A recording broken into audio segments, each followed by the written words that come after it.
वक्त है बहता पानी, वक्त है बहता पानी।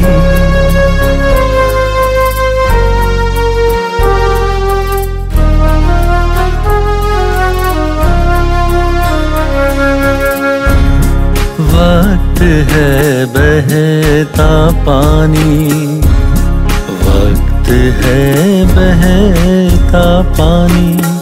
बदले मौसम साल महीना, वक्त के संग होगा जीना।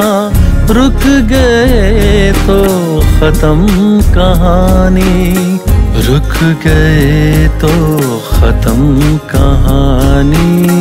वक्त है बहता पानी, वक्त है बहता पानी।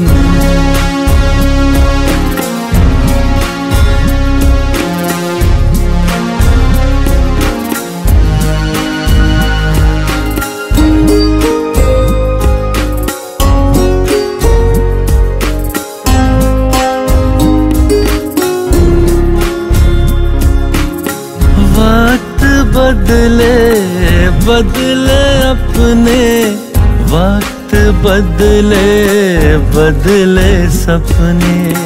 हर से में यहाँ रवानी, वक्त है बहता पानी, वक्त है बहता पानी। सामने खिलती दुनिया, देखो देखो बदलती दुनिया। देखो देखो बदलती दुनिया, देखो देखो बदलती दुनिया।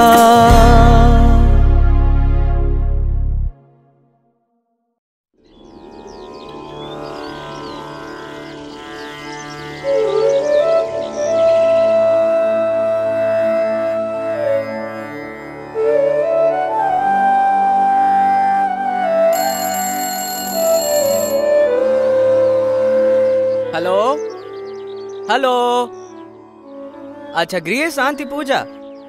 हाँ हाँ हो जाएगा जी। अरे सब्र करो भाई। नहीं नहीं नहीं, आपको नहीं बोल रहा हूँ।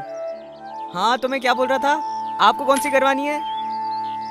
ठीक है आप सोच के बता दीजिएगा।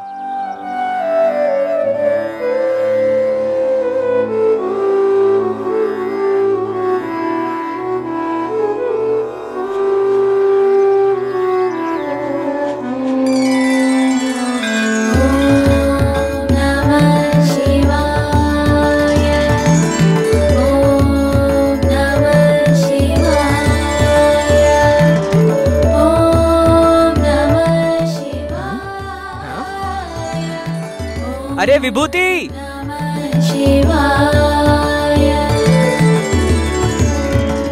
आत्मदेव वहाँ क्या कर रहा है? क्या लगा रहा है वो दीवार पर? अरे भाई, क्या तू जानता नहीं है? क्या? अरे वो कुछ दिन पहले राजस्थान गया था। हाँ? जब से वहाँ से लौटा है तब से कुछ बदला बदला सा लग रहा है। और इतना ही नहीं, गांव के लोगों को तो पता नहीं क्या नाप शनाप बोलता रहता है। आज आत्मदेव जी नहीं आए क्या? हाँ, आत्मदेव जी वहाँ है। कुछ समझ नहीं आता वो क्या कर रहा है, सब उसके पीछे भागते हैं।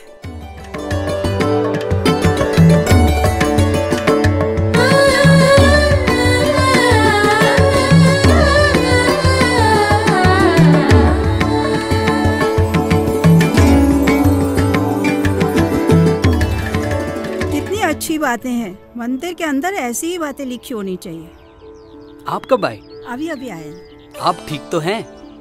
घर में सब कुशल मंगल तो है? आपकी पूजा से मेरे घर की सारी समस्या दूर होगी। नहीं, मैं तो केवल निमित्त मात्र हूँ। फल देने वाला तो ईश्वर है और आपकी ईश्वर भक्ति का ही ये सब नतीजा है। ईश्वर भक्ति का फल एक दिन सबको मिल ही जाता है और इस भक्ति का फल देने ईश्वर स्वयं इस धरती पर आते हैं।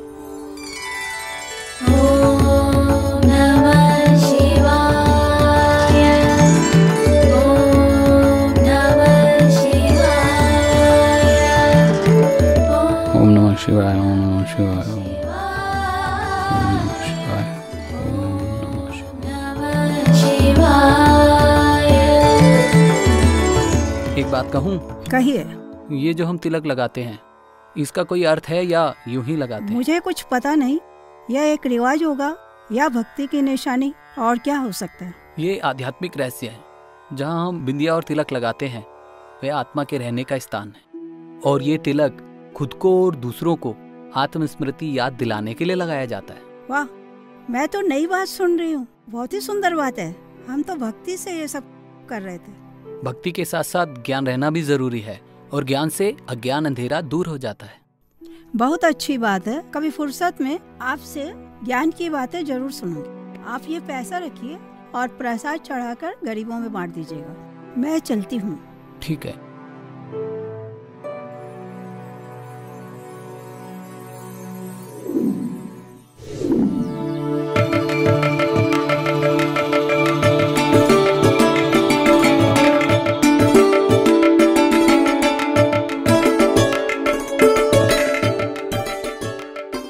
प्रणाम पंडित जी। अरे मैं तेरी ही कुंडली बना रहा हूँ। बैठ बैठ। अरे अरे यहाँ नहीं, यहाँ बैठो। यहाँ बैठो। आओ आओ, बैठो बैठो बैठो। अरे बैठो बैठो, आराम से बैठो बैठो। अच्छा ठीक है। इस समय तुम्हारी ग्रह दशा बहुत खराब है, और तुम्हारी कुंडली में शनि की दशा है। धनहानि, प्राण पीड़ा और ऐसे कई कष्ट हैं। अरे तेरा मृत्यु योग भी है। इसका कोई तोड़ है पंडित जी? है ना। हाँ, दूध से, हाँ, जल से, मधु से, अच्छा, घी से हाँ, रुद्राभिषेक करवाना पड़ेगा। जी जी। पूरे 80,000 का खर्चा होगा, समझा? 80,000? इतने पैसे? मेरा हालत तो ऐसे ही खराब है। इतना पैसा मैं कहाँ से लाऊंगा? अच्छा छोड़, एक काम कर, 10 ब्राह्मणों के लिए भोजन और दक्षिणा में 16,000 दे दे। इतना भी नहीं दे सकता। इतना भी नहीं कर सकता? अच्छा छोड़, 2,500 का जुगाड़ तो कर ले। 500?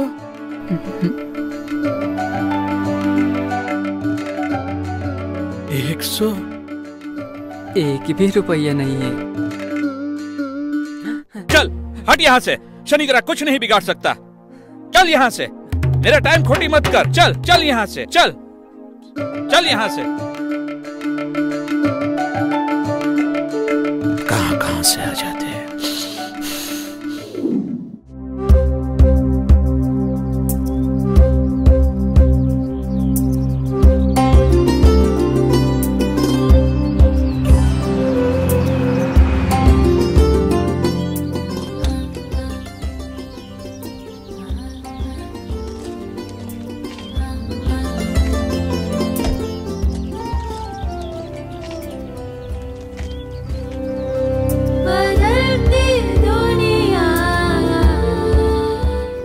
नमस्ते नमस्ते नमस्कार जी, कैसे हैं आप? बहुत अच्छे। वेद प्रकाश जी, क्या इस साल आप रुद्राभिषेक नहीं करवाएंगे? आप तो बड़ी धूमधाम से रुद्राभिषेक करवाते हैं। क्या करूं, वही सोच रहा हूं। बीवी के गुजर जाने के बाद बिल्कुल अकेला पड़ गया हूं। बच्चे भी बाहर रहते हैं। सोचता हूं संभाल पाऊंगा या नहीं अपने आप को। इतनी चिंता मत कीजिए वेद प्रकाश जी। आप 21 वर्षों से बड़े धूमधाम और भक्ति भाव के साथ रुद्राभिषेक करते आए हैं। अभी और कर्मकांड करने की चिंता मत कीजिए। अपने मन और बुद्धि को ईश्वर के आगे समर्पण कीजिए। रुद्र ज्ञान प्राप्त कीजिए, बड़ा सुकून मिलेगा। ईश्वरीय ज्ञान प्राप्त होना माना ईश्वर की प्राप्ति होना। वेद प्रकाश जी, मैं जल्दी में हूँ, मंदिर चलता हूँ, फिर मिलते हैं। अरे भाई, अब हमें ही कुछ करना अरे पड़ेगा। मुझे तो कुछ भी समझ हरी, नहीं आ रहा। रुको रुको लो, रुको, आगे शंकर। सुनो। ये आत्मदेव है ना, पगला गया है। पता नहीं लोगों को क्या क्या सुनाता है। लगता है इसकी खोपड़ी गुम गई। अरे क्या हुआ, बताओ तो सही। आप क्यों इतना बड़बड़ा रहे हैं? अरे वेद प्रकाश जी। अरे कौन वेद प्रकाश जी? अरे वो जो हर साल बड़े धूमधाम से रुद्राभिषेक करवाते हैं। हाँ हाँ, याद आया, वो बहुत दान दक्षिणा देते हैं। तो उनका क्या हुआ? अरे उनका कुछ नहीं हुआ। ये आत्मदेव उनको बताता है कि रुद्राभिषेक करने की जरूरत नहीं और ज्ञान दे रहा है। अरे शंकर, जाकर देखो तो क्या पट्टी पढ़ा रहा है वो उसको। हाँ, मैं जाकर देख के आता हूँ। अरे सुन, आपने सही कहा आत्मदेव जी। अभी ईश्वर अनुभूति करने को दिल कह रहा है, मगर एक जिज्ञासा है, आपने ये सब ज्ञान कहाँ से प्राप्त किया और कैसे मिला? ये एक इत्तेफाक समझिए या ईश्वर की कृपा। मुझे ये ज्ञान ब्रह्मा कुमारी संस्था से प्राप्त हुआ। अरे हाँ हाँ, वो जो मार्केट में है, 2-3 बार वहाँ से आए थे, लेकिन मुझे वक्त नहीं मिला। आप एक बार वहाँ अवश्य जाइए और वो जो कहते हैं उसको समझने की कोशिश कीजिएगा।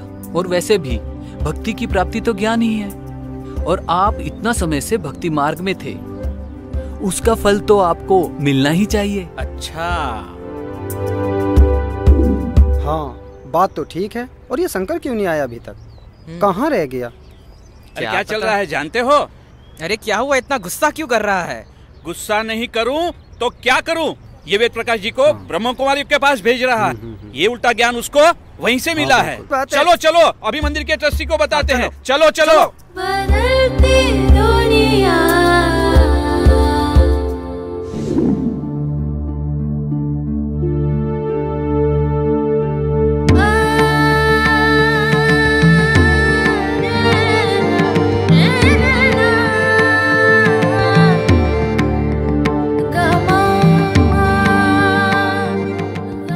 आराम से कीजिए। हाँ इधर आइए।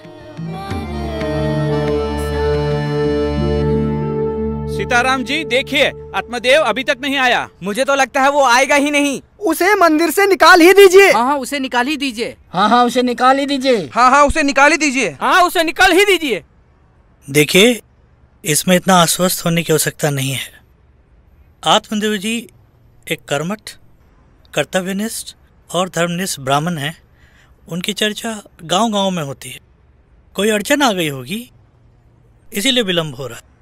मैं पूरी तरह से आश्वस्त हूँ कि आत्मदेव जी जरूर आएंगे, लेकिन उनके आने से पहले इस सभागार में मौजूद जितने भी पुजारीगण हैं और सदस्यगण हैं, उन सबसे मैं अनुरोध करूँगा कि वो शांति बनाए रखें।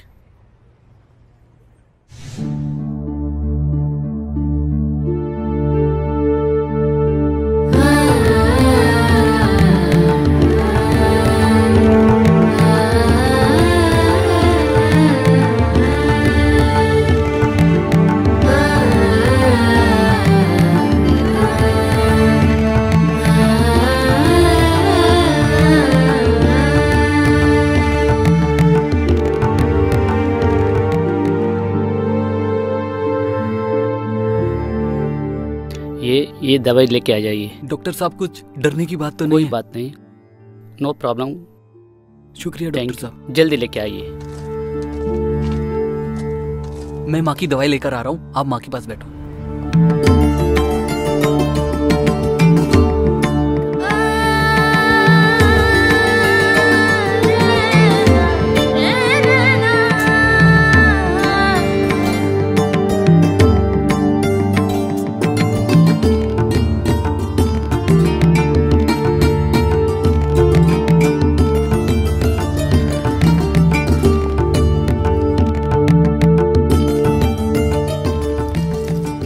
ने क्या कहा? डरने की कोई बात नहीं है, आप ये दवाई लो और माँ के पास बैठो। मैं अभी गया अभी आया। आप कहाँ जा रहे हैं? अरे वो मंदिर ट्रस्टी बोर्ड ने मुझे बुलाया, उनसे मुझे कुछ काम है, उनसे मिलकर मैं तुरंत आ रहा हूँ। माँ की ऐसी हालत है और ऐसा क्या जरूरी काम है जो आपको अभी जाना है? जजमानों को मेरा ज्ञान सुनाना कुछ ब्राह्मणों को अच्छा नहीं लगा। उन लोगों ने मेरे खिलाफ शिकायत किया है, न जाने क्या होने वाला है। ठीक है, बाबा पर भरोसा रखिए, सब ठीक हो जाएगा। बाबा पर तो मेरा पूरा भरोसा है, लेकिन अगर मैं वहाँ नहीं गया तो बातों का बतंगड़ बना देंगे। ठीक है, जाइए, बाबा को याद करते हुए जाइएगा और बाबा पर भरोसा रखिए, सब अच्छा ही होगा। हाँ ठीक है। सुनिए, आप जाते जाते ताला लगाते हुए जाइएगा। मैं जल्दबाजी में ताला लगाना भूल गई थी ना। हाँ हाँ, मुझे भी कुछ काम है, कुछ सामान लेकर जाऊंगा। ठीक है, अब जाओ आप। जी ठीक है, जाइए। सीताराम जी और कितना इंतजार करेंगे? आत्मदेव नहीं आने वाला है। वो आएगा ही नहीं। उसको यहाँ आने का कारण तो पता चल ही गया होगा। खुद को पंडित और धर्मनिष्ठ समझने वाला यहाँ किस मुंह से आएगा? आइए आत्मदेव जी, आइए, आप ही का इंतजार हो रहा था। मैं आप सभी को नमस्कार करता हूँ और माफी चाहता हूँ। माँ की तबीयत कुछ ज्यादा खराब थी, इसलिए दवाई लाना पड़ा, तो देर हो गई। मुझे पता था कि ऐसा ही कुछ हुआ होगा। आत्मदेव जी, आपके नाम पे कुछ शिकायतें आई हैं, हमें उनका जवाब चाहिए, इसीलिए आपको यहाँ बुलाया गया है। कुछ कहने से पहले मैं आप सभी से दोबारा से माफी चाहता हूँ। मुझे पता है कि आप लोगों के मन में मेरे प्रति कुछ शंका उत्पन्न हुई है, वो मैं अभी दूर किए देता हूँ। बताइए इसका रंग क्या है?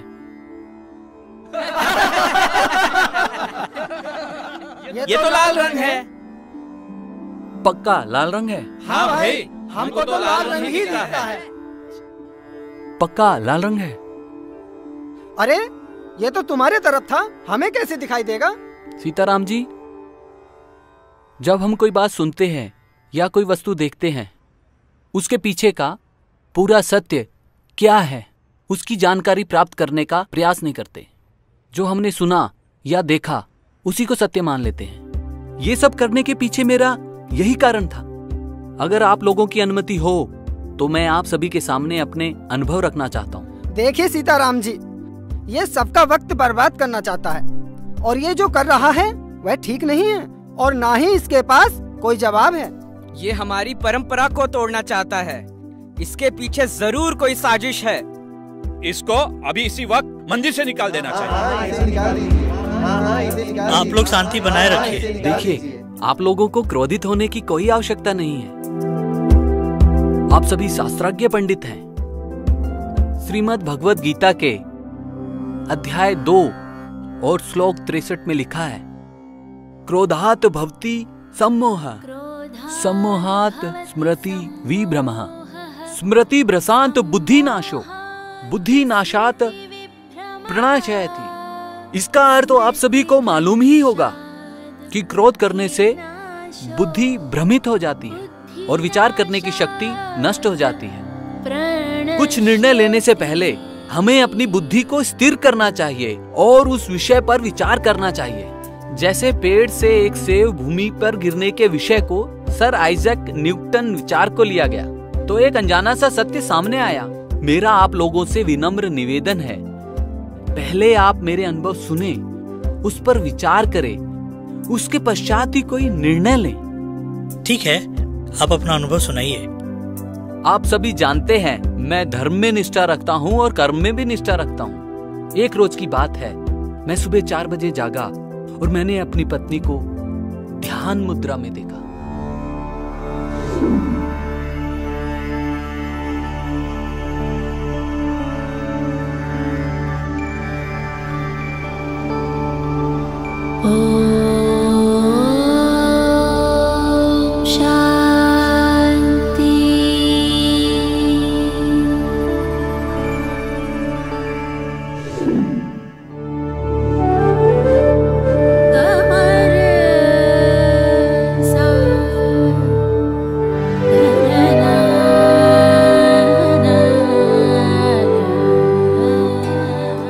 जपाकुसुम शंकाशम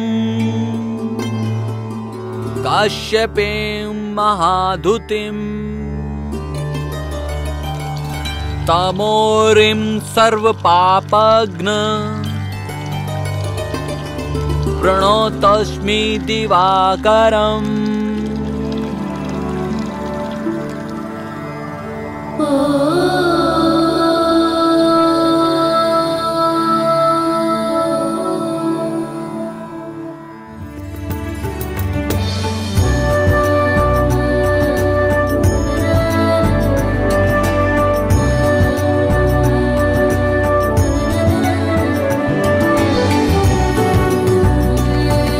अर्चना, आज मैंने तुम्हारा एक नया अवतार देखा। तुम किसी के ध्यान में मग्न थी। ऐसा तो मैंने पहले कभी नहीं देखा। मैं भगवान से बातें कर रही थी। क्या बात है, आज जल लाना भूल गई? ओहो, हाँ, अभी लाई। पहले तो कभी पानी लाना नहीं भूली, क्या कोई समस्या है? अच्छा अर्चना, भगवान ने तो हमें बहुत सुख शांति से रखा है, फिर भगवान से बात करने की क्या आवश्यकता हो गई? सच बताओ, खुलकर बताओ। अगर खुलकर नहीं बताओगी तो कैसे पता चलेगा कि क्या समस्या है? मेरी कोई समस्या नहीं है। तो फिर? मैं अपने पत्नी धर्म का पालन कर रही थी। तुम क्या बोल रही हो? ये सब मेरी समझ से पार है। शास्त्रों में भी कहा गया है पत्न्या त्रायते इति पत्नी, अर्थात पत्नी का धर्म है पति को पतन मार्ग से बचाना। तुम क्या सोचती हो कि मैं तुमसे छुपाकर कोई गलत काम कर रहा हूँ या कोई पाप कर रहा हूँ? नहीं, मेरे कहने का मतलब ऐसा नहीं था। ऐसा तो मैं सपने में भी नहीं सोच सकती हूँ। आप एक धर्मनिष्ठ शास्त्रज्ञ पंडित हैं। आजकल दुनिया इतनी पतित हो गई है और पतितों को पावन बनाने का कार्य भगवान आरंभ कर चुके हैं। आप एक बार मेरे साथ आश्रम चलिए, फिर आप सब समझ जाएंगे। अर्चना, ये शास्त्रों में भी लिखा हुआ है, स्वधर्मे निधनम श्रेया परधर्म भयावह, अर्थात स्वधर्म में मर जाना ही बेहतर है। उनको उनके स्वधर्म में रहने दो, हम अपने स्वधर्म में ठीक हैं। मैं भगवान से यही कह रही थी, स्वधर्म क्या है मेरे पति को समझा दीजिए। कुछ दिन ऐसा ही मेरी पत्नी के साथ तर्क चलता रहा। अरे तो बहुत ही रोचक बात है, आगे क्या हुआ? कुछ दिनों बाद माउंट आबू जाने का मौका मिला।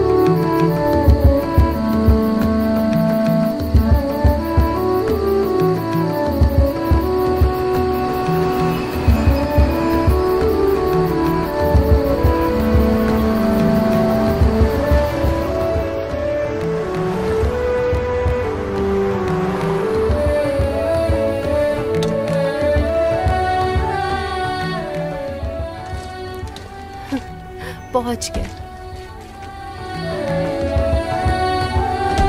कितनी शांति है ना यहाँ। आइए, और मौसम भी कितना अच्छा है। इसके प्रोग्राम होते हैं। इस तरफ आइए।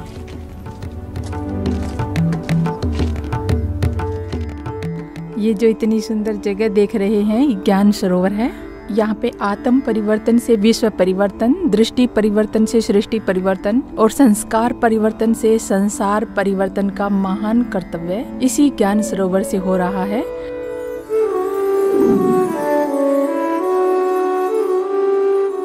धार्मिक संस्थान और सामाजिक सेवा संस्थान से जुड़े हुए लोग जो हमारे बीच भाई बहन आज पधारे हैं, उनका भी हार्दिक स्वागत और अभिनंदन है मेरी ओर से।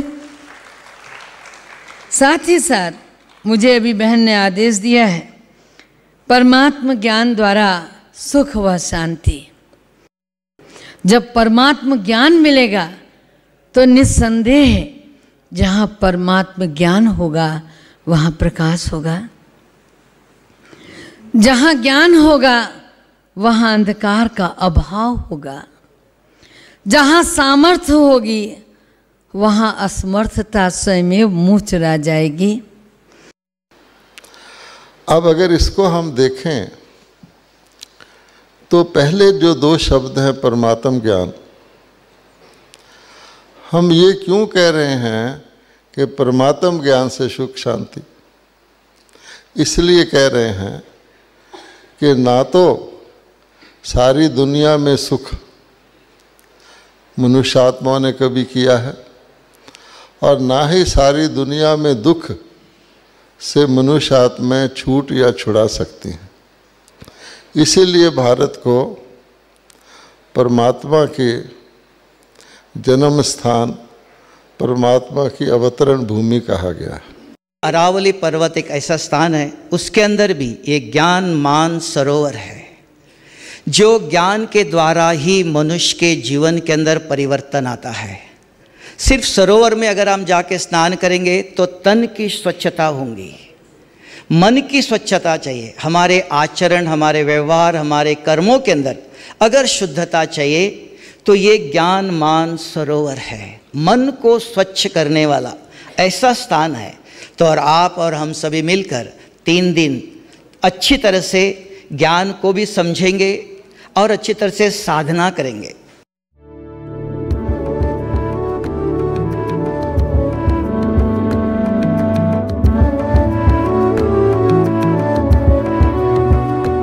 आइए बैठिए, आप यहाँ बैठिए। आप भी खाइए ना खाना। मैं रात का भोजन ले चुकी हूँ, आप लोग भोजन कीजिए। और मेरी थोड़ी मीटिंग है आज, मैं आपसे बाद में मिलती हूँ। फिर मिलती हूँ। ओम शांति। ओम शांति। ओम शांति। ओम शांति।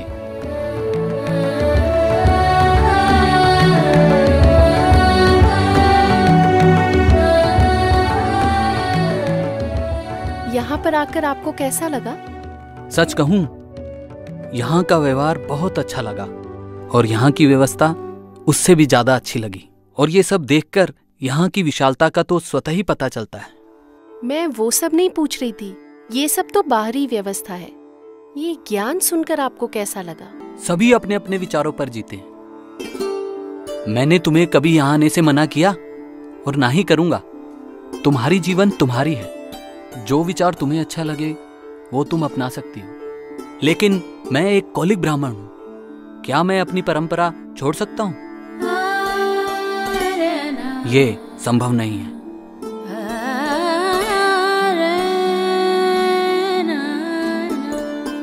विचार अच्छा लगना और उसे अपनाने में बहुत अंतर है।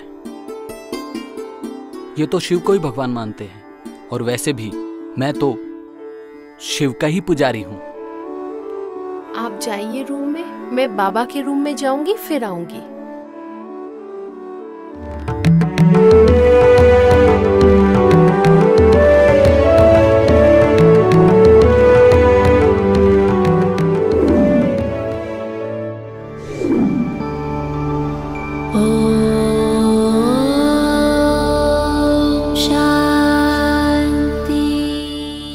बाबा ये समझते नहीं है, आप ऐसा कुछ करें जिससे वो आपको महसूस कर सके।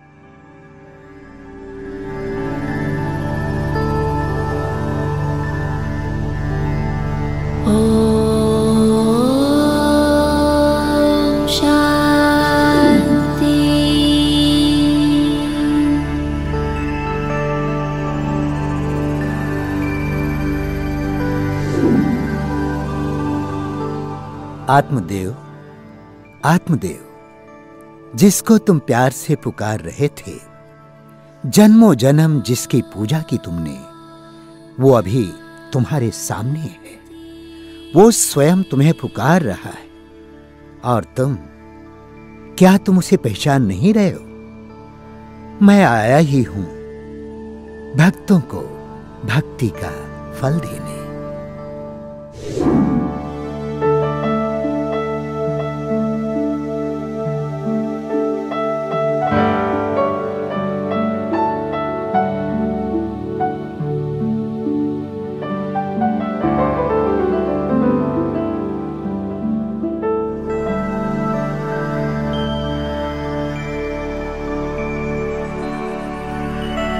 आत्मदेव, आत्मदेव,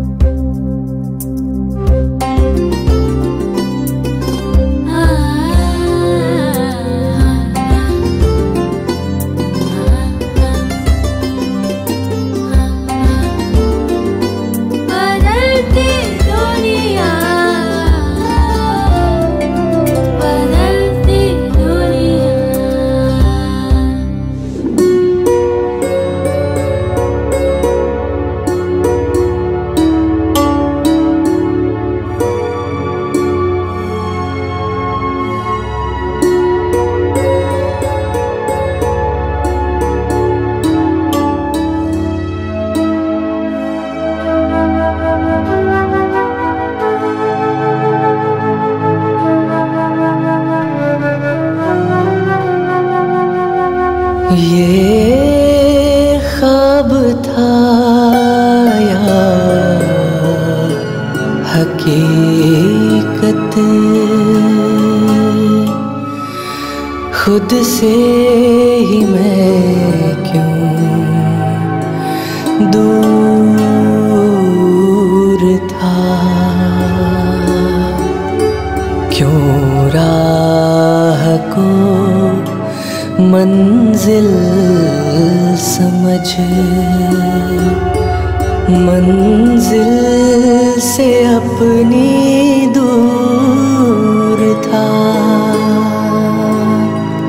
ये क्या हुआ, मैं खो गया, मुझे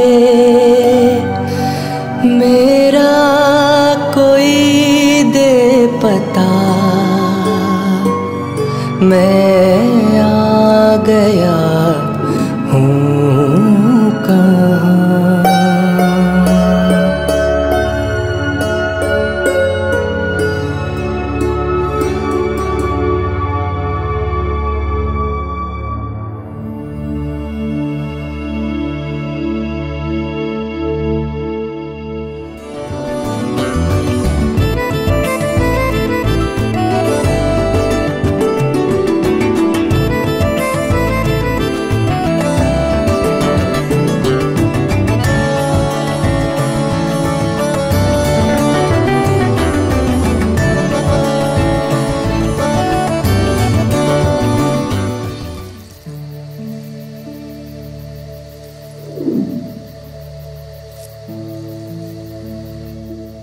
आप यहाँ सोए हुए? क्या हुआ? मुझे नहीं पता मैं यहाँ कैसे आया। कल रात एक अद्भुत सा एहसास हुआ। मुझे बिल्कुल भी पता नहीं यहाँ मैं कैसे आया। क्लास में नहीं जाना है क्या? मुझे दादी जी से मिलना है। मैं दादी जी से मिल सकता हूँ या नहीं? मुझे उनसे कुछ बात करनी है। ठीक है, मैं दीदी से बात करती हूँ। ठीक है, तुम क्लास जाओ, मैं स्नान करके आता हूँ। ठीक है।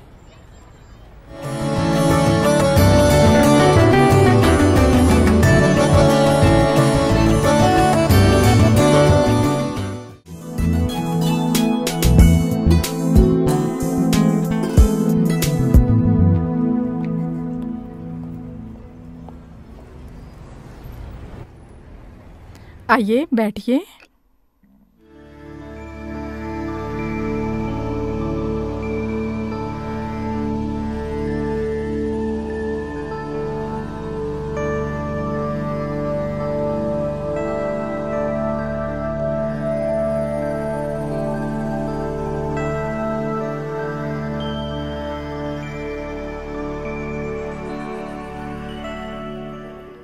ओम शांति।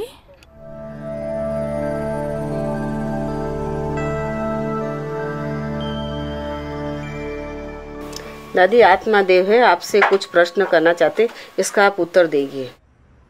दादी जी, कल रात में जब शांति स्तंभ के यहाँ खड़ा था तो अचानक से मेरे कानों में कोई आवाज सुनाई दी, जैसे कोई बोल रहा है कि आत्मदेव, तुम भक्ति में मुझे पुकारते रहे पुकारते रहे पुकारते रहे, और जब मैं तुम्हें मिला तो तुम मुझे पहचान नहीं पाए। दादी जी, मैं ये सब समझ नहीं पाया, ये सब क्या है? अगर जीवन में सच्ची भावना से भक्ति करते हैं तो भगवान उसको किस न किस रूप में फल तो देता ही है। दादी जी, मैंने यहाँ देखा है कि सभी सफ़ेद वस्त्र धारण किए हुए हैं। क्या यहाँ सफ़ेद वस्त्र ही पहने जाते हैं? देखो, हम लोग भैया सफ़ेद ड्रेस पहनते हैं, ऐसे नहीं हमें कोई मना करते हैं ये नहीं पहनो वो पहनो, परंतु फिर अपने दिल को नेचुरली है ना, जब ईश्वर के साथ मन लग जाता है तो बाहर की आज की जो बाहर की वृत्ति है उनसे मन बदल जाता है। ये नहीं चाहिए, ये चाहिए, ये है, वो है, खान पान ये सब, तो उससे मन बदल जाता है।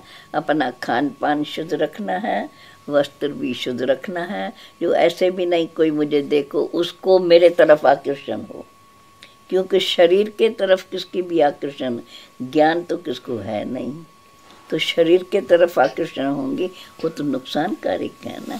इसलिए हमें अपने जीवन के अंदर वो धारणा बनानी है, तो मैं शुद्ध आत्मा अर्थात सर्वशक्तिवान परम पिता परमात्मा की संतान हूँ।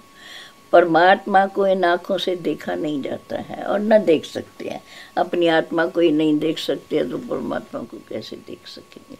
तो इसमें इन वस्त्रों आदि की बात नहीं है। वो तो जैसे जैसे ये समझता जाएगा, जैसे स्वयं की पहचान आएंगी, वैसे अपनी जीवन के अंदर उसी रीति से चलता रहेगा, न बहुत ऊंचा न बहुत नीचा।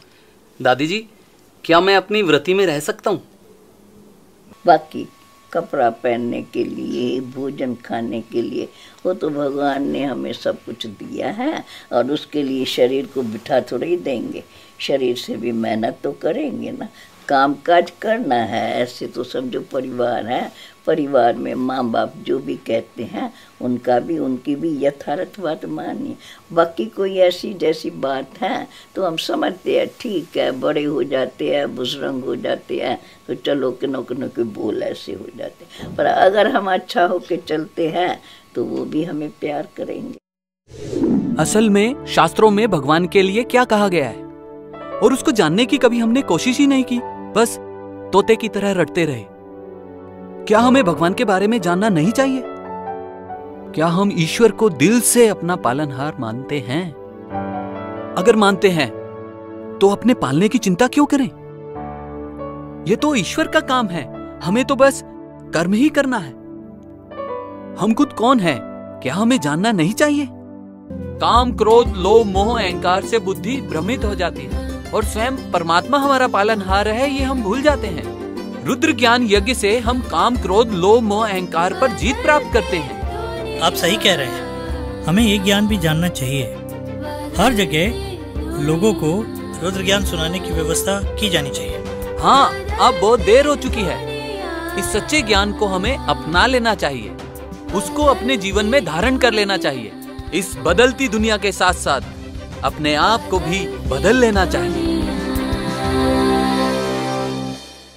वक्त है बहता पानी, वक्त है बहता पानी, बदले मौसम साल महीना, वक्त के संग होगा जीना।